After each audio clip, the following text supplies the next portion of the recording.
How do you get started making video? Let's talk about that. You are a real estate agent and you want to start making videos, but you have no idea how you get started. You're scared, you're not confident, and you just don't know where you start.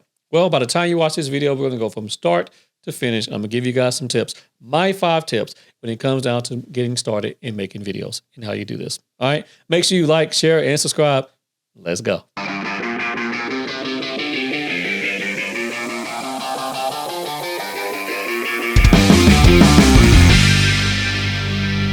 Hey guys, Coach Sascha here, down here in Dallas, Fort Worth. I'm a team leader of Chatman Realty Group, EXP Icon agent, and I coach agents all across the nation. Let's get into this whole thing about videos, but before we do, make sure you hit the like button, subscribe. It helps our channel grow, and we're looking forward to helping agents go ahead and get engaged and helping agents grow their business.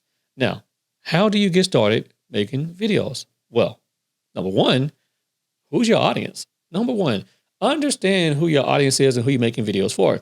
Are you trying to make videos for home buyers? Are you trying to make videos for sellers? Or are you trying to make videos to attract other agents to join your brokerage or join your team or whatever? It's very important you understand your audience and you understand what your audience wants. Give them what they want. I made this mistake, guys, in which I didn't give the audience what they wanted for the longest, and I just made content that I wanted to make, and I wasn't getting the views and it wasn't happening.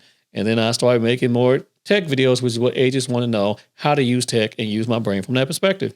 So when I make a video about Real Geeks or whatever, it rings out, okay? What does your audience want? What do they expect from you? Make that content. Simple. Very simple. A lot of people miss the boat, okay?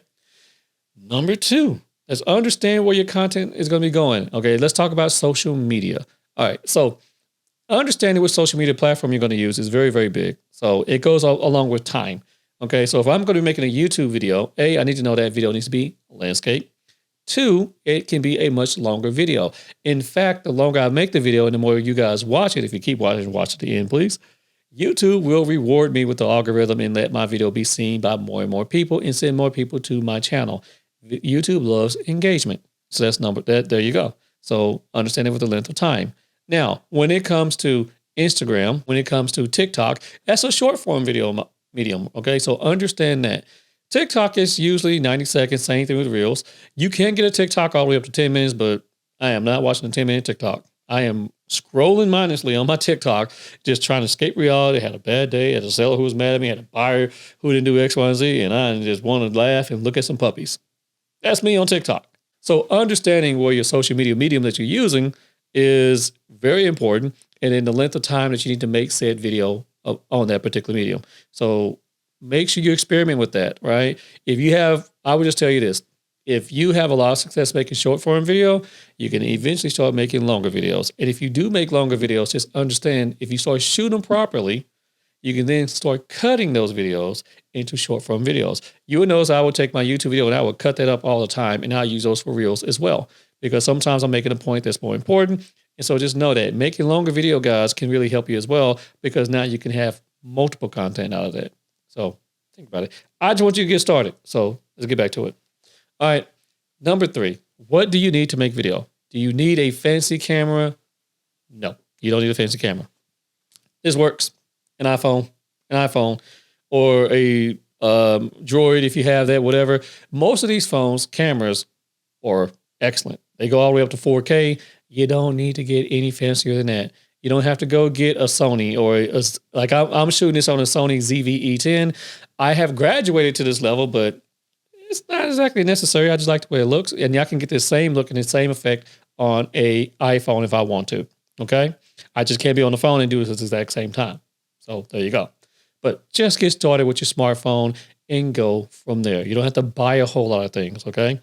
Now, it brings me to number 4 is the look of your video.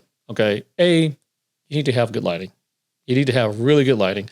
You can easily just get a ring light, so you have some lighting around it. That's very, very easy. I'm going to put that link down in the description. And then 2, I actually have a much larger ring light, if you will. I'm looking at it over there. That is in a gigantic circle, stands on a tripod. It's easy for me to put something in the middle and gives off great lighting. Videos with bad lighting, people don't watch them. They do not watch them. They love the lighting and all this stuff. And if you got a nice little background like I'm trying to do here, set the mood, baby. You know what I'm saying? Get a little jazz effect going, something like that. They like that as well. So you got to compete with your competition. So go check out what others are doing on their YouTube channels or whatever medium and try to replicate that. If you see someone who's very successful, bite it. See what they like. If that's what you like to do, take that and run with it, right? The other section is stabilization. Listen, you don't want a video that looks all shaky. We've seen a person who's got a video that's all shaky like that. You can tell, don't be that realtor. All right, don't be that realtor. Now, the new iPhone is coming out with stabilization, so that may help. But this is what I use. I use this. This is my DJI gimbal. This thing here costs roughly about $100. And when I take this on a shoot, boom, my camera on my phone is stable. Real easy to use, okay? All right, guys, last but not least, number 5, use a script to stay on topic. Sometimes I don't use a script, and you can tell when I don't use a script because I get way off topic and I go chasing rabbits and I'll be like, squirrel. I have one of those moments all the time, okay? So make sure you get a script. I would recommend if you're using your iPhone, love Big VU, you can put the entire script on your iPhone, set up on a tripod, you're recording. As you're recording, it's going through and you just read that script if you want to. Once you get confident enough, now you don't have to shoot a script every single time, and you can just have bullet points. I do bullet points at this point because I know what it is I really want to say, and I can stay on script and I can get it knocked out. But you getting started just want to use script. I hope you liked this video, guys. I hope it was very informative and you are ready to get out there and start making video. Make sure you like, share, and subscribe. And if you want to catch up with me, click on the description and do a Let's Chat session. We can talk one-on-one to go ahead and discuss what's going on with your business. And join us for our free weekly group coaching that we have every Monday at 10 a.m. Central Standard Time. The link is down in the description as well. Register. All right, guys. Hope you be easy. Go sell some houses. Peace.